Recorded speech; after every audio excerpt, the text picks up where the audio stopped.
दूर नहीं जब भारत ग्लोबल ट्रेड का हब होगा। इस ओर भारत बड़ी तैयारी में लगा है। दुनिया के टॉप 10 पोर्ट्स की बात करें तो चीन नंबर 1 पे है और पहले 10 में से 6 पोर्ट्स भी चीन के ही हैं। लेकिन जल्द ही भारत का वारवन पोर्ट भी टॉप 10 की लिस्ट में शामिल होगा। महाराष्ट्र के पालघर जिले में बन रहा वारवन पोर्ट भारत का 13वां प्रमुख बंदरगाह होगा, जिसे करीब 76,000 करोड़ की लागत से विकसित किया जा रहा है। संभावना है कि यह साल 2034 से 35 के बीच में तैयार हो जाएगा। वारवन पोर्ट की सबसे बड़ी खासियत है इसकी कंटेनर हैंडलिंग क्षमता, जो कि 24.5 मिलियन TEUs बताई जा रही है। आपको बता दें कि TEUs एक समुद्री व्यापार में कंटेनरों की गिनती और क्षमता मापने की इकाई है।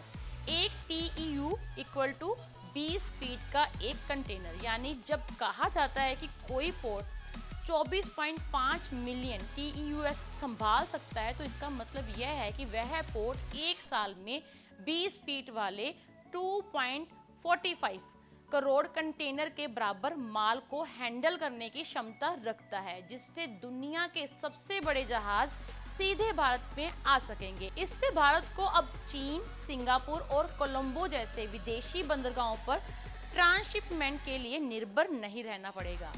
वारवन पोर्ट के शुरू होते ही भारत के निर्यात और आयात कारोबार को बड़ा फायदा मिलेगा। समय और लागत दोनों कम होंगे, कस्टम क्लियरेंस तेज होगा, लॉजिस्टिक्स सिस्टम मजबूत बनेगा। यह पोर्ट महाराष्ट्र, गुजरात, मध्य प्रदेश और उत्तर भारत के बड़े हिस्से को सड़क, रेल और समुद्र के जरिए जोड़ेगा।